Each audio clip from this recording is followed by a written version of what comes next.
Right then, well, welcome everybody. Welcome to the first Oxford Energy Network seminar of this academic year. Thank you for bearing with us while we do the usual sort of, we've forgotten how to run all this stuff because it's been several months since we did our last seminar, but we're sort of hopeful now that this is going to work. And if the online people, if you've got any problems with hearing us, please put something in the chat so that we know. My name is Tina Fawcett. I'm the Oxford Energy Network convener, and this is Karen, who is the coordinator. We've got two job titles that both start with C, so I always get them slightly confused. The Oxford Energy Network, we run a series of seminars each term. Obviously, you're here for the first one. We thought we were going to be in the diversity room, which is downstairs, but we've been reallocated into this room. So this is the room we're going to be in all of this term. This is the desert room. Before I introduce today's speaker, I'm just going to mention a couple of other things. The first thing is to say is next week we've got Chet Ladd from E.ON, which is a large energy company. He's going to be talking about an energy supplier perspective on the energy transition. So that should be really nice. If you look online at energy.ox.ac.uk, you'll find the whole series of talks that are happening this term. A second brief notice is to say that at the Phoenix Picture House, so the cinema in Jericho, they're showing a documentary about community energy in the UK called Power Station. That is happening tomorrow at 5:45 p.m. Last time I checked, there were only a few tickets left, so if you're interested in that, please have a look.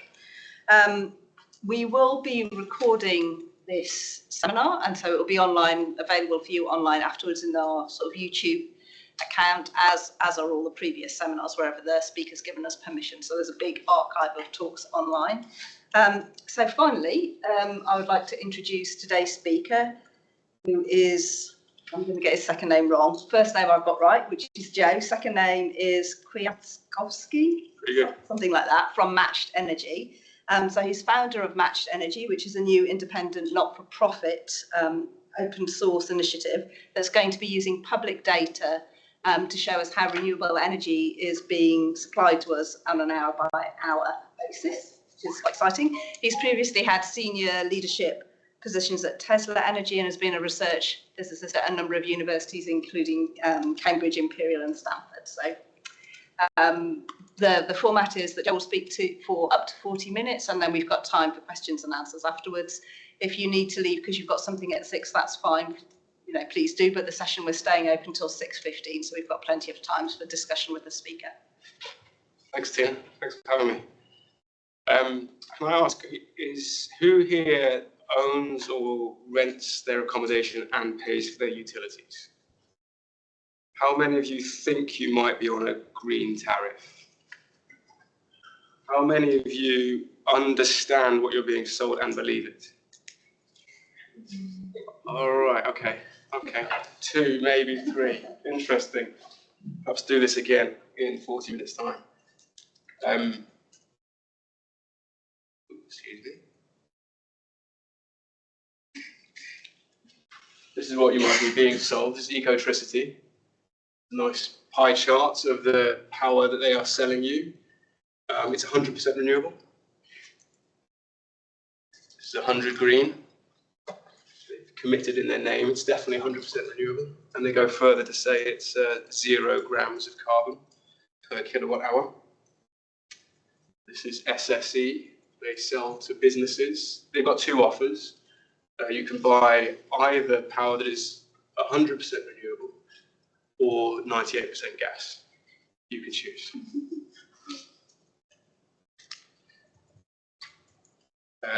The Business, Energy and Industrial Strategy Department said in 2021 that 9 million British homes are on green tariffs, and at that time over half of all new tariffs were 100% renewable or green. This was before the Ukrainian wars, before power prices spiked, so this was an all-time high. The number is lower now, but nonetheless this establishes the scale of what we're dealing with. And it doesn't quite make sense, because if you go and look at the renewables on the grid over time, you can see that although a third of homes are ostensibly being sold to electricity that's 100% renewable, and many businesses too, a similar fraction of businesses, the grid is still very regularly less than 5% renewable. But how can it be possible that we're being sold one thing when the grid at large is a long way from being 100% renewable? Ofgem's the regulator in this space, and Ofgem also covered the issue. They said there is confusion around green tariffs. 31% people incorrectly think a green tariff means all the energy they've used is generated by renewable sources.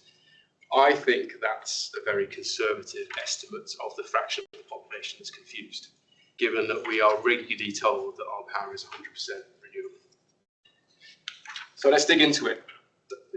Let's talk firstly about what underpins renewable claims and why they are misleading.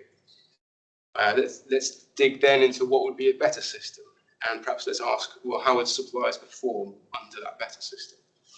And then thirdly, we'll dig into whether we can harness this market of renewable offers to accelerate Clean Power 2030, the Labour government's initiative to usher in a new era of clean power in the UK. Matched is an independent, not-for-profit. We are defined by our use of public data to track renewable supply. We use some data that's only recently in the public domain. So what we're doing is new, it's not been done before. Our goals are to recognise suppliers. Many have made genuine progress in decarbonising their power. We exist to help consumers identify the cleanest power and to drive regulatory reform. That's the punchline here. We think regulation is outdated. And we work with a whole bunch of people from across the sector. I'm Joe Kwiatkowski. I'm now spending all of my time on Matched. I was previously at Tesla Energy, managing various teams that built software for batteries, ranging from the small things that go in homes all the way through to the really big stuff that goes on the grid. We brought Tesla to the UK in 2020. We traded in Australia, Texas, and other markets too. I was previously at a small Silicon Valley startup called EcoFactor. We were kind of like Nest. We didn't do quite as well. And previously, I was a research physicist looking into organic photovoltaics. So that's my perspective on all of this. Number one then, what underpins renewable claims? How is it that energy companies are selling us power that is ostensibly 100% renewable? Let's dig into it. There's a lot going on. Let's first look at it in physical terms. Physically, it's very, very simple. Generators at the top connect to the grid. They inject potential energy, electrical potential energy, that is distributed over the grid and received by us, the consumers. And on a physical level, there is no distinction between the power that I consume and the power that you consume. It doesn't matter whether I'm with Octopus and you're with British Gas, it's all the same. That's the way that high voltage systems work. It's just it's a high voltage system of electrical potential energy, and there is no distinction between electrons. It's all the same. However, in market terms, it's different. I'm with Octopus. I make a commitment to them, and on my behalf, then they go to the market and they buy power from specific generators, and they choose on my behalf. They choose either more renewables or less renewables. You're with British Gas, they make different decisions on your behalf. The supplier pays tolls to get that power from the generator to me, and then they sell it to me. So in market terms, there is a distinction between your power and my power. Let's dig it. So this is then the basis for the claims that we're seeing. So if you're with Ecotricity, Ecotricity has procured power on your behalf, and on that basis, they are selling you 100% renewables. So it's a market-based mechanism. Let's dig into it a little bit more. Yes? Sorry, what does it mean to procure power? Because they don't own like the things that are actually transporting the electrons, right? That's a great question. Let's talk about it. So generators are often independently owned these days in deregulated markets and sell power into power markets. That's what's happening in the top arc there. So generators are physically connected to the grid and they sell their power on power markets. And there's a range of ways you can do that. A lot of it is done well ahead of time, a lot of volume's done in day ahead, and then there's a spot market as well. Those power markets are so to answer your question, suppliers are working within those power markets to procure power from those generators on your behalf. Some suppliers may still have some of their own assets, they may own them, but increasingly suppliers are just buying power on your behalf in markets. Crucially, the power markets are entirely fungible. There's no distinction between a megawatt hour of power, a megawatt of power that comes from a gas generator versus wind versus nuclear. So in order to track the origination of power, we have an adjacent market, the certificate market. This was established in 2003 here in the UK, and there are very similar mechanisms in other markets around the world. So what happens for a renewable generator? They generate a megawatt hour of energy, and that is distributed over the grid and sold in power markets. For that megawatt hour, there is one certificate which takes this bottom path. And if you are with a renewable supplier, what they are doing on your behalf is buying the power, the energy you need, on top, and the certificates that track that energy. So far, so good. It's clean, it works, it's simple. But there's a rub, which is this. Power markets are settled on a half-hourly basis. So the supply business is all about settling your demands in aggregate as a body of consumers with generation on a half-hourly basis. And suppliers live and die by their ability to do that. If the bulb is the most recent infamous example of a supplier that failed to do that and very, very, very quickly went bankrupt. So power is settled half-hourly, but for historical reasons, certificates are settled annually. So in order to make claims on certificates, all you've got to do is demonstrate that the total volume of power that is consumed over a year is met by an equivalent volume of certificates in that same year. Two different timescales, half-hourly versus annual. And that creates a problem. It reduces this whole mechanism to one of offsetting, where there are periods, demand here is in purple, this is what we're consuming, and this is generation in green. There are periods of surplus. There is more renewable generation than we need as customers of Optimus or electricity. And then there are periods of deficit. And in an annualized system, the periods of surplus are allowed to offset the periods of deficit.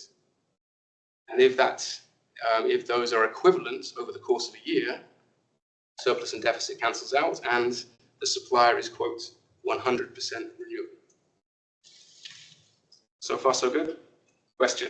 Can you put that in sort of real life terms? Does that mean, so when do suppliers buy the energy? So materially, what might happen, and what suppliers are can perfectly legitimately do, is buy a bunch of certificates in summer, say, when there's a lot of solar on the grid, and use that to offset consumer demand in the winter. That's totally non-physical, but it is allowed within the current accounting system.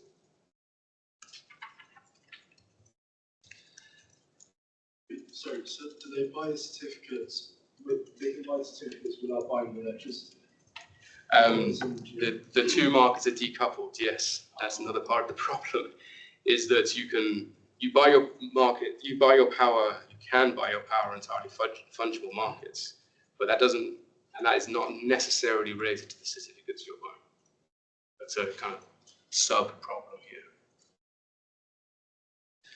The issue with this is that it ignores the fundamental challenge of grid decarbonisation now. Grid decarbonisation is no longer just about generating renewable power. It is about generating renewable power and matching it to our demand. We're about 50% renewable now. The next half of the journey is going to be harder because we need to manage this, this temporal alignment. It matters when we consume. Sorry, can I just ask a question about surplus? You're talking about surplus, but a surplus from the point of view of the utility that is buying the energy from this particular provider, but presumably that surplus is still going into the grid and being used by people who aren't on grid. Yes, presumably. exactly. It's getting used. It is getting used, but and we'll get to this. I'll show you what it looks like for suppliers. Currently, these claims are creating an us versus them scenario where you have a lot of suppliers that are making claims which are non-physical, whereas actually the difference between suppliers is smaller than it might first appear. Yes. Annualized accounting goes to ignore the kinds of short-term fluctuations that are increasingly important on the grid. This is what it looked like last week. This is the fraction of the UK grid that was renewable. On Sunday afternoon, we were nearly 80% renewable. That would have been a great time to be incentivizing consumption, to be charging batteries. In the evening on Sunday, people get home, they start cooking. We need to turn on gas generators to meet that demand. The fraction of the grid that is renewable drops to about 50%. That would be a great time to be conserving power and to be discharging batteries. This is the kind of temporal fidelity that we need now to decarbonize our grid, and that is lost by this very crude annualized system. So that annual settlement is flawed. Certificates are fine. The annual settlement of certificates is flawed. It's unphysical. It suggests you can move solar energy from the summer to the winter. You can't unless you have long duration energy storage, which we don't have much of. It misleads consumers. Ofgem think it's 31% of consumers that are confused. I think it's 91% of consumers that are confused. It doesn't distinguish the cleanest suppliers. We'll get to that. There are material differences between the quality of power that is delivered by suppliers, but they are obscured by this outdated regulation. And it doesn't incentivize what is most important for us, which is a diversification of renewables and the flexibility that is necessary to manage these short-term fluctuations on the grid. So how do we improve on the situation? Yes? Can I just ask you a quick question? So I guess I'm wondering, if we say that many of these suppliers are actually saying that they will be able to supply about 100% of the renewables, what is the actual built capacity, let's say in the UK, to actually deliver that in points of demand versus at any point in time? Like, what is the maximum that you can actually realistically say right now with justification based on our built renewables? Yeah, so physically, from a grid system perspective, we're about 50% renewable these days. And that's at demand? That's over the course of the year. Okay. Yeah, so it will fluctuate between, this is the fraction, so it fluctuates fairly regularly between 5% and about 80%. Okay, and so this is with, I guess, all of the electrical capacity that's built in the UK being used, or is this just, kind of taking into account the offset? Like, if there's energy storage, would we see the change in this dynamic, or is this you would just need more capacity? This is the physical view. So there's nothing wrong with this view. This is the way it's working physically. Does that answer your question? Basically, if all the solar, if it's a very sunny day, it's very windy as well, and there's a lot of hydro coming down as well, then that would be 80%. Yes. Of peak demand, of the total demand. Yes. Yeah. And by some measures, you might have seen posts on LinkedIn recently. By some measures, there's always different ways to look at these things, but by some measures, in the last few months, we've actually seen entire hours where we are 100% renewable. That isn't reflected in this view, which is at the transmission level, but in other views, there are legitimate claims that we've been 100% renewable for an hour, generally 3 a.m. And where would nuclear be in? Nuclear isn't, so I'm taking this from NESO, and nuclear isn't accounted for in this, but very legitimately you would add that to a clean power, and that would bump these numbers by a few percentage points. So I'm trying to get my head around this offsetting thing, surplus and demand and deficit sort of thing. And maybe you could just help me talk me through that, and also the other non-physicists in the room. So to get net 100% renewable, to get net 100%, you need to be past 100% at some point. If you're below 100% at other point. Yeah, correct. Yeah. So is that the thing that during the summer, but during the peak sunny hours, like midday, for example, they are actually suppliers are purchasing, procuring more than 100%, so like more energy that is being used. Yeah, So then is it actually in fact not being used? yeah. Or is it being stored? It's not being stored, Yeah. or at least not enough of it is being stored, and that's the big problem we need to work on. Right. This is what it looks like. So this is a supplier. This is a B2B supplier. They sell to businesses. We're looking at a full year here. Purple is what they're selling. You can see the weekends. You can see the winter shutdown here.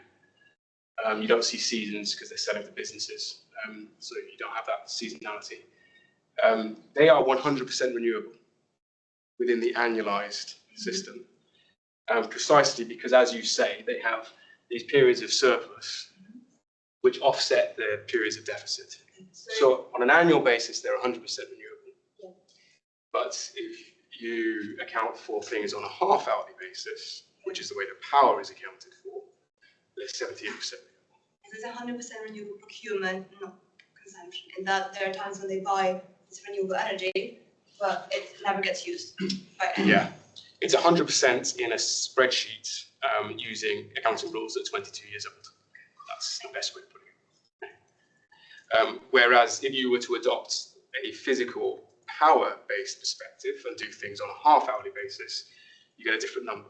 Still a very good number, I would say, 78%. I think it's remarkable that you have a business, a supplier that is selling to businesses. They are managing their costs very, very diligently, especially in the UK where power prices are so high, and they're still getting power that's 78% renewable. That's a tremendous success story. And so this is essentially this is the change that we need to make. It's that simple. We have a system that, for historical reasons, was settled annually. We need to settle it half-hourly. Doing so. How are other countries doing that? It's a great question. Most countries are doing it annually because it did make sense 20 years ago when there was only 3% renewables on the grid. All of this was academic because there were never any periods of surplus. It's now that renewables are a substantial fraction of our grid. We have these periods of surplus which allow for these claims of 100% renewable, which are problematic. So most other parts of the world began the same way that we have. Some jurisdictions are they're ahead of us. They're beginning to change things. Ireland and France are ahead of us. Australia is trialing half-hourly accounting. And I'll show you in a minute. There's a lot of momentum behind regulatory reform across the sector. So half-hourly settlements, it's physical. It doesn't mislead consumers. It will distinguish the cleanest suppliers. We can go and look at that in a minute. And it correctly gets to the half-hour by half-hour questions that are critical to grid decarbonisation, in particular diversification of renewables and flexibility. So how do we make it work? Actually, a lot of it's happening already. So I'm actually missing some things here. So I appreciate your question. There are places around the world like Ireland and Australia that are already exploring regulatory change. They are often working with standards bodies like Energy Tag, which develop standards for the certificate registries that manage these certificates. The greenhouse gas protocol is used by 97% of corporates for their carbon accounting practices. They are currently revising their Scope 2 guidance, and we expect them to be adopting a half-hourly perspective. The previous government issued a consultation, a call for evidence on designing a framework for transparency of carbon content. That didn't go anywhere, but it nearly did. Even suppliers are taking the initiative. Octopus Energy for Business has a product. You won't find it if you just go to the website, but if you know what to look for, you will find them offering a product they call Electric Match, which offers businesses, not yet homeowners, but offers businesses an hourly view into the energy that they're being sold. Smartest Energy and several other suppliers are doing the same. And you're getting big commitments from Google and Microsoft and others who have these very strong position, nice white papers on 24/7. That's their take on the issue. 24/7 clean power by 2030. So there's a lot of momentum behind updating our accounting standards in this space to be consistent with power, which is to say hourly or half hourly. But the question is, well, why hasn't change been faster? This is a known issue. Why didn't change happen years ago? And the very simple answer, the age-old answer, is that the most powerful voices haven't been given an incentive to effect change.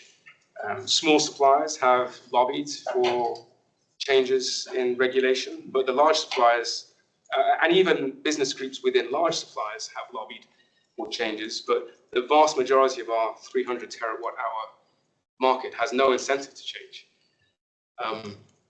It's nearly made the cut several times at policy levels, at Ofgem, at DESNES, in government, but it just hasn't ever quite made it to the minister's plate. And part of the underlying problem, perhaps, is that although the problem is widely understood, it's only vaguely understood. There's no numbers around it. It's difficult to exactly quantify the problem, and therefore it's quite easy to ignore the problem. Which begs the question, well, can we change that?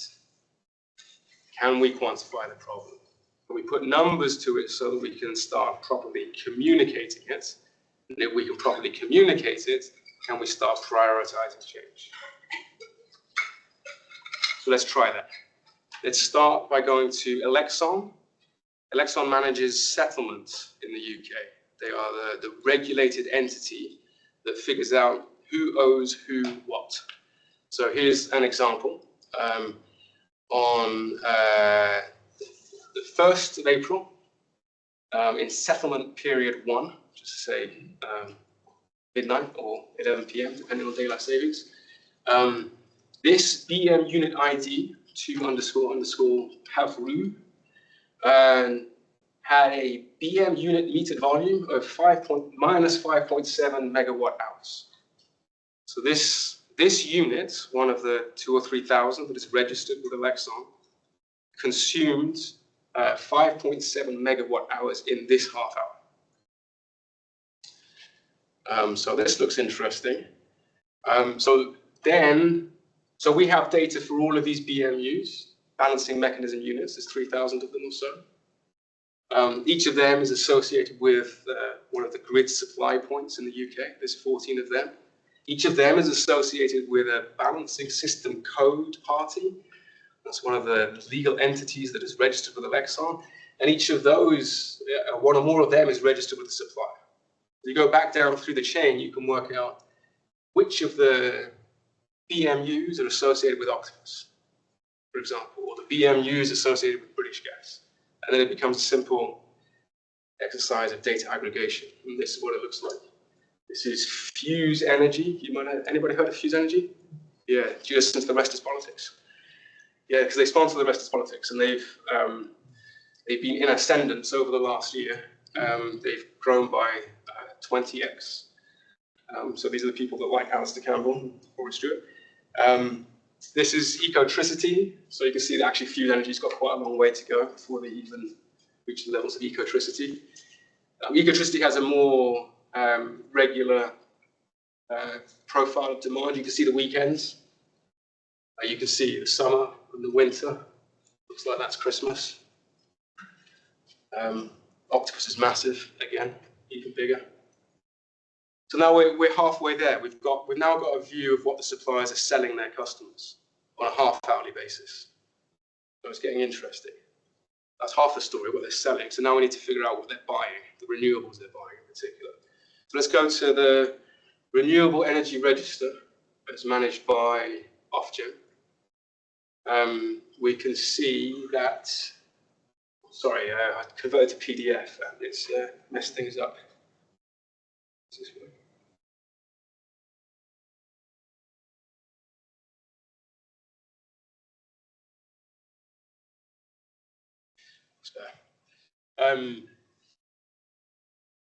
Let's see. So this register tracks the certificates. They're called Renewable Energy Guarantees of Origin, REGOs.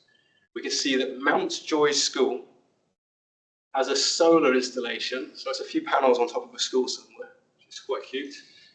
It's a 50 kilowatt installation, 49.77 kilowatt installation. And in the period November to March, they generated 10 certificates, each that was 1 megawatt hour in size. So 10 megawatt hours over, what is that, 5 months. So a fascinating data set. Oh, and it was good energy that bought that certificate. That's pretty good. It's interesting. But this is just over a 5-month window. So that's not good enough for us because we're trying to get to the half-hourly view. So we need to upsample. We've got a view of volumes that were bought over many months. We need to get it to a half-hourly view. Well, the first thing we can do, not for that small solar installation, but for the big things like Drax Power Station, which is massive, we can just work out which of the balancing mechanism units it's associated with. We've got to do a matching between different data sets, and it's a bit messy, but you can do things like just compare the volumes that they're registering, energy volumes they're registering with Elexon, energy volumes they're registering with Ofgem, and you can play around with that a little bit, write some code to do that, and we can figure out that actually that power station seems associated with these different units in Elexon, and we're getting a volume ratio that is 1.02. So that seems pretty good matching. So I think we can say with confidence that we found the right BMUs. So now we have the ability to map certificates to the actual generating assets, and with that we can then get the half-hourly data directly. So that's the best way of upsampling REGOs. For the small things though, like that cute little solar installations on a school, that's not metered at that level. That's embedded generation. It's not visible at that level. So where we have, say, a couple of megawatt hours over the course of a month, September, what we do is let's just give that the same shape as what solar is doing on the grid at large. It's not perfect because we're giving it an average, but on average, it's going to be pretty good. So if we put that all together, we can build up a view of the aggregate demand that a supplier is serving, what they're selling to you. We get that from Elexon. We can build up an aggregate view of the renewable supply that they are procuring on your behalf. We can get that, we start with the REGOs and then we upsample, either by going to metering data directly or by inferring this shape using the system average. And we can put all of that together and we can do things like this. We can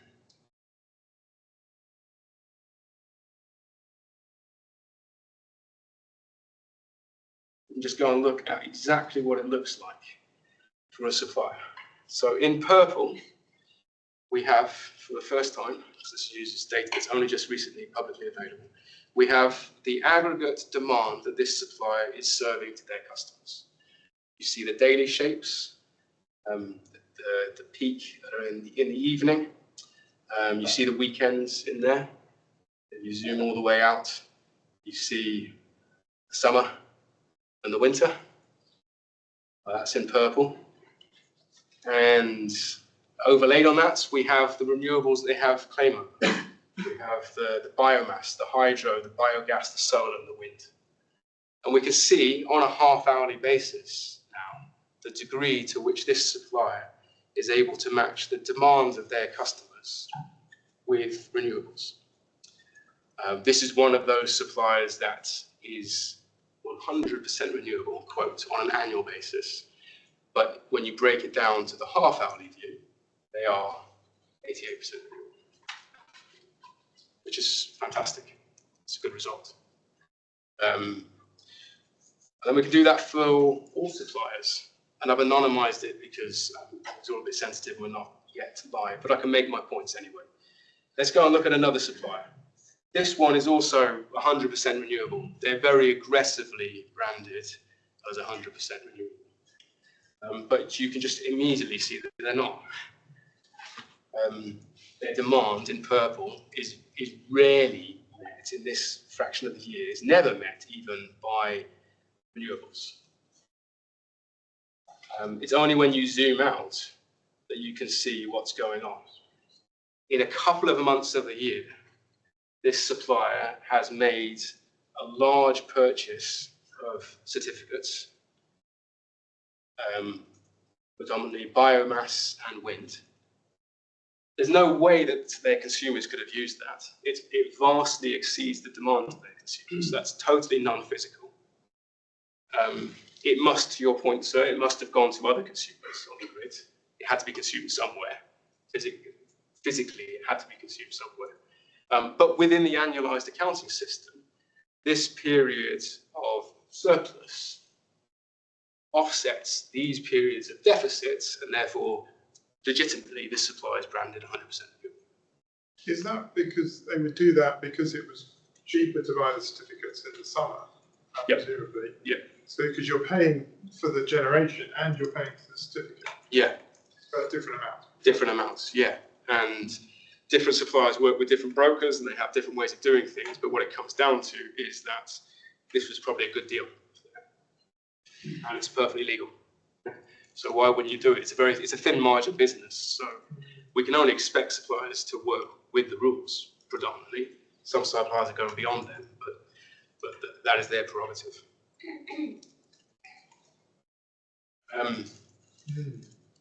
Any further questions about what we're looking at here? Yeah. Okay, I don't totally understand what I'm asking because I don't totally understand what's going on. But imagine I'm the school that has the solar panels on the roof. Those solar panels are feeding electrons into the grid. I'm selling both the electrons that I'm putting into the grid and a piece of paper that's just a market fiction saying you're buying my electrons. Is the problem that the way that it's working here in this graph of everybody just buying the certificates in the summer, that like it's obfuscating the problem that we can't really tell that there's like a temporality issue with like at certain times of the year and at certain times of the day, it's not all actually renewables. Is that like an issue with like these companies because aren't they still like incentivizing creating green energy? Like what would you say like my confusion is and everything that I've said, or have I said something incorrect? I think everything you've said is correct. There's a lot of points you've made. I think probably the point to draw out is that 20 years ago, this mechanism worked fairly well because it correctly incentivized renewables to be built anywhere, producing power at any time. The issue of our day is no longer just building more renewables. The issue of our day is matching renewable generation with consumer demand. And this mechanism does nothing to even acknowledge that as an issue, let alone incentivize the investments that are required to fix that as an issue. I mean, for example, one of the investments would be required urgently is better storage. Exactly. So that you can move it either 12 hours or preferably, a couple of weeks at least. Exactly. Is there a difference between retail consumer prices for renewable electricity versus, the renewables sellers versus non-renewable, people who don't care? Yeah, and there's different ways of measuring it. If you look at what suppliers are spending on these certificates, you can measure the market in that regard. It's very, very volatile because this is a fairly obscure market and it's driven a lot by sentiment. But it can be up to £1 billion annually in REGO purchases. Another way of measuring the market is what we as consumers are paying for these green premiums. And just earlier this week, I was on USwitch comparing green offers to standard offers. And by my estimation, the average home, the average domestic consumer in the UK is paying an £80 premium a year for their green offer, which is 8 or 9%. So not insignificant. Can I say that maybe for some producers, if during the peak time when they can't really meet the demand, they are using fossil fuels to produce the electricity and then supply. In this case, they are actually greenwashing by buying the certificate. But how about for the other firms who can actually produce? I mean, who may come who may not able to meet the peak time demand using pure electricity, but during some other time they are overproduced and they store them and then use it for the next time. In this case, they may also buy more certificate during inappropriate times, which is not reflecting the real situation. But are they also greenwashing or something? These firms?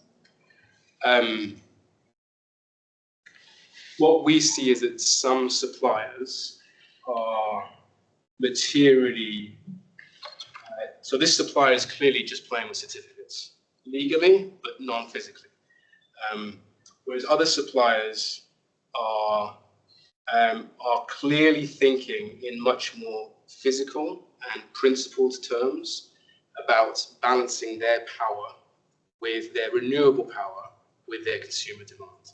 So this supplier in particular is not just playing with certificates. They end up getting certificates, but that's not the way they approach procurement. They approach procurement from a power perspective.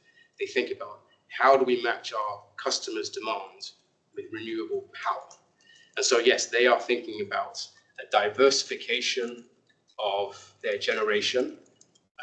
You can see that they're not overly reliant on one technology. They have a bunch of wind. They have a lot of biomass. Opinions are mixed on biomass, but biomass is judged by the regulator to be renewable and is also firm. You can turn it on when you want to turn it on. This supplier is a fairly small one, but you would definitely expect this supplier at some point to take a position on grid scale storage or other flexibility programs in order to genuinely move renewable generation to the periods where the consumers need it, or conversely, to move customer demand by incentivizing shifts in EV charging and heat pumps, move consumer demand to periods where renewables are abundant. While we're on this, can I say that for the trend for the next, for the next technology where the biggest potential to store electricity is batteries. I mean, for the wind, biomass, and solar, they are good, but not enough. But batteries are the future, our future. Yeah. Okay.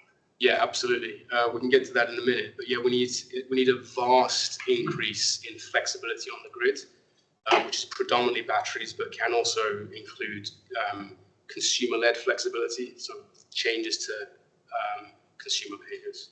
So that we are not only generating, but we are generating dispatchable electricity. Correct. But there are lots of other technologies apart from batteries that can do it. And at grid scale, we need something more than just batteries, I think. Yeah, so the Clean Power 2030 plan calls for something like 25 gigawatts of batteries, short duration batteries. I think a similar volume of long duration energy storage. And then I think the other thing they call out is consumer-led flexibility, 10 or 12 gigawatts. So it seems to me that the current model has is a lot more beneficial to suppliers. And I want to ask, what kind of incentives would you provide to a supplier to adopt this half-hourly settlements that you're proposing? So what kind of incentive would you give to a supplier that would make them want to move from being able to buy renewables for cheap in summer and sell it later in winter when sunlight is not readily available, to one where they have to charge and rent and purchase based on the renewable availability? What kind of incentives would you suggest? Yeah, well, publishing an index that details the quality of their power is proving to be a pretty good incentive to at least begin a conversation. And we are seeing leading suppliers very eager to talk to us because at the moment their offers are all branded identically, but there are clear distinctions in the quality of power. So there is unrealized marketing potential here based on very material differences in the quality of power. What in financial terms? In financial terms, they can market their clean power more aggressively and sign up more customers. because they can say that our competitors actually aren't as green as you thought they were. Exactly. Yes. Can you translate this into actual carbon emission? Yes, absolutely. Yeah, we haven't done it yet, but that's the next thing to do. And the carbon accounting platforms are very interested in that. Yeah. Just out of curiosity, are you planning to ever de-anonymizing it, and do you think that's feasible in the short run? Yeah, October the 27th. 26? 27th. Yeah. Is there any reason why nuclear is in the list as Ofgem? Nuclear is not classed as a renewable by Ofgem. So at the moment, we're just working with Ofgem's categorization. But we see that nuclear is predominant in what some suppliers are doing. This is a very major supplier, and you would instantly recognize them once we de-anonymize. They've taken a 13.6% position in nuclear, so we'll be adding that to the index at some point later this year. So the score will be a clean power score. Yes. I have a question on the graph that you talk about where the renewables are only at a surplus sometimes of the day. Yeah. Do they usually get stored and used sometime else, or is there some source of waste? It's always consumed. Yeah, the grid would explode if it wasn't consumed somewhere. It's just that it wasn't consumed by these customers of this supplier. Yeah. So now with the new accounting method, what's the next step? Are we gonna, so since we can now distinguish the best performing firms, are we gonna do the next step, price discrimination? Yeah, that's much of why half-hourly reconciliation is regarded as important, because it starts to provide a real and very targeted market signal, identifying the half hours of the year where we most need clean, firm power. At the moment, there is no such market signal. The annual reconciliation reduces it to an average mush, but if we have half-hourly, then we have a clear market signal. Do you want to finish your talk and then do a set of questions? It's a great idea. Let me fly through the last section. Let's do that, and then everybody hold your questions till the end. I'll fly through this quickly, but I think a lot of you are getting at this anyway. So let's talk about Clean Power 2030. This is one of the major commitments of the Labour government to usher in a new era of clean electricity with three top priorities: to provide secure and affordable energy, to reduce greenhouse gas emissions, and to create new energy industries and the associated jobs. And what I want to talk about is the fact that these first two things are the same thing. UK power is expensive because of gas. The FT put this out over the weekend. On the left, here's the power prices in the UK in 2024, nearly 30p a kilowatt hour. It's more expensive than any other country in Europe.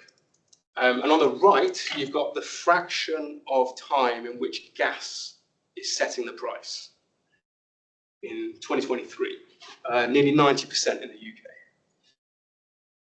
less than 10% in France. So there's clearly a relationship here between the power prices, the price that we're paying for our power, and how much gas is producing our power. But you might ask, well, why is that? Gas is in decline. It's been in decline for a long time. 15 years ago, it was regularly accounting for 80% of our generation left. These days, it's regularly accounting for less than 20% of our generation. Why is it still having such an impact on our prices? It's because of the way the market clears. A lot of power is cleared in markets that have marginal pricing. So the way this works is if you are generating assets, you bid into the market with your short-run operating costs. So for renewables, once you've built the thing, your marginal costs are essentially zero. So they bid in very, very low. They say, we can do all of these megawatts of generation at this very low price. Next in the stack, this is all indicative, so don't read too much into it, but perhaps next in the stack is nuclear. I'm making that up. Then perhaps you've got flexibility, hydro, pumped hydro, maybe some behind the meter flexibility. And then you've got gas. And the way the market clears is we say, well, people are getting home and starting to cook dinner, so we need this many megawatts. So you draw the line there. That's the demand that we need to serve. And so therefore, this is where the price is set. It will be up there. And so gas is setting the price for the entire market. Make sense? Yeah. Yeah, but it's wrong. There's stuff They to do on shouldn't do it. We shouldn't be doing this, should we? Well, there's a debate there. Let's get to the Sorry. debate. And contracts for difference do change it a little bit, but I think the point still stands. And yes, there are strong opinions about marginal markets. Let's just muscle through this. So even if we're only using a little bit of gas, this is the critical point. Even if we're only slightly reliant on gas, it still sets the price, right? So here's gas in grey, and you can see just how closely and inversely it is correlated to renewables. Those two lines are almost a mirror image of each other. So as renewables come down, gas goes up. So in order to get gas off the system, we need to push more renewables on the system, in particular more firm renewables that are firmed by grid-scale storage and other forms of flexibility. And if we do that, then we manage to get gas out of the stack. We're no longer reliant on gas. We've built our renewables, we've built out our flexibility. Gas is no longer in the stack. And now we have power that is cleaner, much cleaner, and finally, power that is lower. Power prices that are lower. So in conclusion, the current regulation in the space is 22 years old. It hasn't kept paces with the physical changes on our grid. It needs to be updated. REGOs should be settled half-hourly to rebuild consumer trust in the products that are being sold, to distinguish leading suppliers, to distinguish those that have made genuine progress in decarbonising their power, and to incentivise the diversification of renewables and flexibility that our grid needs. Thank you.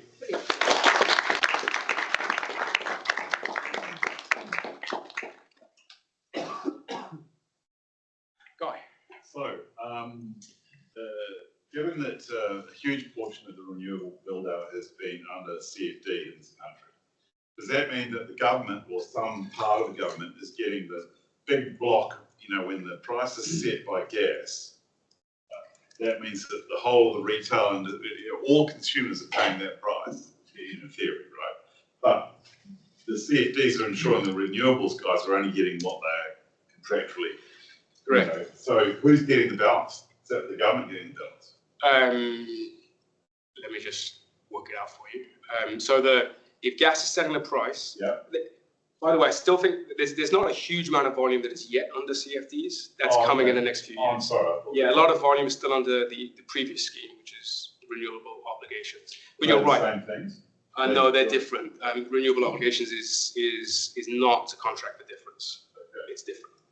But you are right that CFDs, contracts for differences, are going to be represent the majority of generation over the next 5-10 years. So the way that will work in the context of a marginal market is that the price is set by gas, the renewable generator takes that price, but then pays back to the government the difference on that contract. So there is a live debate that, to be honest, I'm not following the details of, but some people are saying we need to decouple renewables from gas. We shouldn't be working with this marginal market in this way. But the counter to that is that they're already decoupled because of contracts for differences, or they will increasingly already be coupled because of contracts for differences. So then the government really would be in position to give that money back to the market, in theory. Don't want to keep it. Yeah. Yes. Or recoup the costs. I mean, the way that a contract for difference is meant to work is that it goes the other way too. Yeah. So the government. Renewable prices are super low anyway. Yeah. It's going to be tough for anything to come. I mean, the government will only be paying back into those contracts if the prices get below those contracts, and those contracts are going to strike pretty low. Well, we'll see what happens. And if both markets were efficient, a big if, but if both markets were efficient, then you would expect the contract for difference market to be set based on an accurate assessment of costs. and the wholesale markets to establish the operating costs. And if things work perfectly, then you would expect the positions over time to net out. And we will see what will happen. There will be some years where it goes one way, and other years it will go the other way, and we will get headlines in either case. But either way, it's meant to average out. Yes. If UK go ahead without a trade deal with the US and purchase loads of natural gas from the US, how would that affect the picture? Can anybody else answer that question? I can approximate an answer. Can anybody? No experts?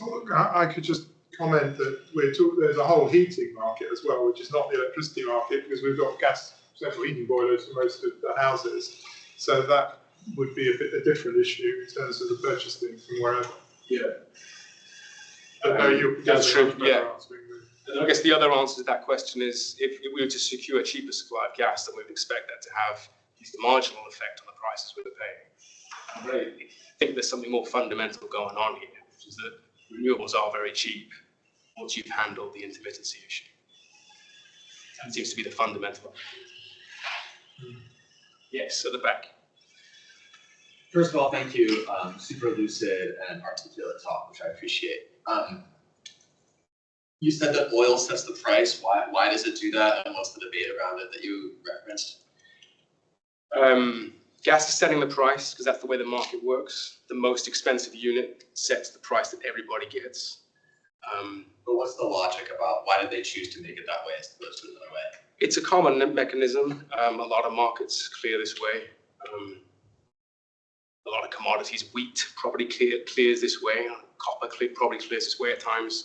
I'm not a commodities expert. But this is not unique to power. This is the way that a lot of markets work. The problem is slightly different in electricity, isn't it? Because you can't store it. Makes it worse because you can't store it. And the gas you can just turn on and off whenever. And that's why gas is still in there. I mean, it wouldn't be economic if it wasn't the lack of storage, because as you said, the wind and solar and other means are much cheaper. It's just that you can't turn them on and off when you want. I think there might be, I'd have to think about it. I think there might be a counter to that argument, which is that marginal markets are really good at handling half-hourly variation in the balance of renewable supply and demand. I think, isn't it, electrons are fungible, fundamentally, right? And so what people, I think, get wrong is that they look at the cost of producing those electrons and think that should be the price of it. But the market, the price setting mechanism is where demand meets supply, and that's the market we've got. Yep, correct. Yes. So from what I understand, at some points in the UK, energy generation, there's more energy produced than we can actually use with demand with sort of wind nowadays. Would certificates still be produced during those times, maybe when the government is kind of paying them to sort of switch off the wind turbines and not produce, or at least not transfer? Maybe this is not what you said, but just avoidance of any doubt, whatever is produced is consumed. Physically, that has to be the case. The grid has to be balanced in supply and demand on a microsecond level. If it doesn't, bad things happen. Fires and explosions happen. So whatever is consumed is produced at a physical level. Wind is curtailed, and there's been a lot of press about that recently. I believe that if wind is curtailed, there's no certificates issued. Certificates are issued for power that is physically produced. Yes. You can ask why the price block represented by the flexible electricity is necessarily lower than those from fuels. From fossil fuels or from fossil fuels. Or gas. Yeah. My charts were indicative. Gas these days, fuel costs I think fuel costs and other operational costs are something like £55 a megawatt hour. And then there's policy costs, which are mostly carbon costs, which are 15 or 20. So you're looking at £70 to £90 per megawatt hour for gas, which is expensive. I'm not an expert in costs for flexibility, but I would certainly have hoped that we'll get costs lower than that. quick question around storage. And I know one of the points of this work is to encourage different types of renewable energy, including storage. How would the graphs that you are charting or matching the supply or the different types of sources, how would that be affected as there's an increase of battery storage being used? Like how would you be able to show that, like match basically when that supply from the batteries are being like supplied to the consumers? Yeah. So just let me point as I talk. So let's zoom in on this. So in this period of time,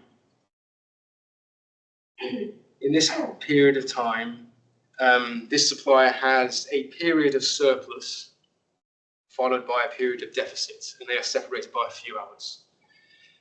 So with more storage and or other forms of flexibility, they can move this generation from this period to that period, or they can start to shape the purple line by incentivizing more demand in this period and less demand in that period. How would you be able to, I guess, like monitor or track when they release the additional surplus? Would you?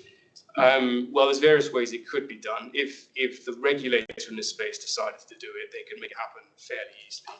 That's my position. The regulator in the space doesn't do it, then maybe an entity like Matched will find a way using some combination of public and private data. Thank you. Question about the certificates. So I'm wondering why they're not coupled precisely with each unit. Yes. And is that what you're angling for in the future? That is the limit. So ostensibly the way that these markets work is they're meant to be a mirror image of each other. For every megawatt hour that is sold in power markets, there is a certificate that is sold in certificate markets. They have become decoupled because they're settled in different ways, half-hourly versus annually. But much of the case for settling on both at half-hourly is you couple those two markets much more strongly. And in the limit, you end up with a power market that has a certificate attached. And there's been some exploratory work done in the various exchanges that manage power markets here in Europe. Power markets are slow to change.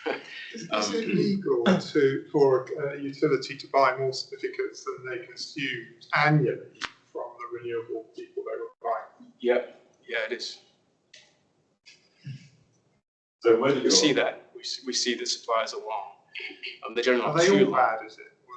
No. I mean, that's much the point that we're hoping to make. And so sorry if I didn't make it firmly enough. We're seeing some suppliers are doing very, very well. They go beyond the regulated requirements. They are providing many terawatt hours per year of power that is 70 or 80, nearly 90% renewable. That's a phenomenal success story. So this is all based on REGOs. I mean, yes. I suppose if I'm a supplier and I'm being told that I'm not doing enough to match my green consumption, I'd say, well, actually, I'm buying a lot over interconnectors, which are explicitly not covered by REGOs, right? If I'm buying from Denmark or I'm buying from Norway, whether it's windy or whether it's a load of hydro, surely that should count towards me at some point. So, I mean, the question is, how would you extend your methodology to include interconnectors? Yeah. So you're right. After Brexit, there was a clampdown on claims that are made from European generation. I haven't followed the latest, but I believe that at some point that's going to be relaxed and claims will be allowed from European assets, but they will have to come with some demonstration of physical deliverability. So you can't claim to have redeemed 10 gigawatts of power from Europe if the interconnector is only 5 gigawatts. To answer your question. Yeah, I mean, surely if you are importing from a greener grid than the UK, yeah, like you should be able to facilitate some kind of cross-border mechanism of guarantees of origin from that country carrying over all the way to this country. Yeah, so that would be interesting actually. Yeah, so you could do that. You could look at the residual mix in France. So after they've taken out all of their French claims, you would be left with probably a fairly substantial percentage of clean power, because they've got so much nuclear over there. So then you could attribute that to the power that's coming over that interconnector. Yeah. Well, and the Norwegian interconnector. Or the Norwegian, hydros. Yeah, it gets complicated because all of these countries are trading with each other, so you end up with a power flow problem. It becomes, but it's not intractable. There are ways of addressing that. Yes. Yeah, so your proposal is probably bound to be controversial, especially to consumers that just think that they're being lied over. They've been paying ATP premium to get something that is apparently only 55% instead of 100%. £80 a year. Yeah. So what do you think will be, which sides will benefit the most and which sides will actually get some sort of detriment when we actually change the system to a proper hourly settlement? Probably like storage will get extra revenue stacking they can do. Suppliers will need to make extra effort. How does it look? Our position is that people win across the sector. Consumers win ultimately because they're being told, they've been given unambiguous, real metrics, and some consumers are already asking for that. Leading suppliers will win. They will be able to differentiate on existing but obscured differences in the quality of their power. And we win societally as well because we help accelerate the changes that are required in our grid, including making the investment case easier for grid-scale storage. And will it also impact on the, I mean, I know Octopus Energy, for example, already experimenting with, I mean, I have one today, do I want to turn off power between 6 and 7? Yeah. And the only reason I didn't do it is I didn't want the alarm clock going off in the middle of the talk, because I do that. I'll turn off the heat pump for an hour. And they're experimenting with that. Obviously, it needs to be automated if you're going to do it properly on scale. But, but is that, with this transparency that you're talking about, actually incentivize that flexibility side of it? I think it would, wouldn't it? I mean, because it would make it people more aware of the fact, because their tariffs would have to start reflecting. Absolutely, yeah. As is done by some of them. Yeah, and actually Octopus is doing a lot there already. It's often couched in terms of prices rather than carbon, their agile tariff. But those two things are very closely correlated. So yeah, they're doing a lot already. From a fundamental tech stack, what will be needed in order to improve the origination? Yeah. So like I'm aware of the literature around energy informatics to some extent, and they're proposing back in days when blockchain was still high. Yeah. Are you for that, or? We don't need blockchain, no. We need to take a database that has a timestamp and change it from being annual or monthly timestamp and make it half hourly. So, I mean, it could be very simple. That will be secure enough in order not to be tweaked. Yeah, I mean, these are huge markets, and this technology has sufficed for a long time. There's nothing, we're not doing anything new here. It can be very simple. Well, what you're doing is really important and worthwhile, I think. So good luck with the business. I mean, you haven't talked about your business model, but that afterwards. Thank you. Oh, one last.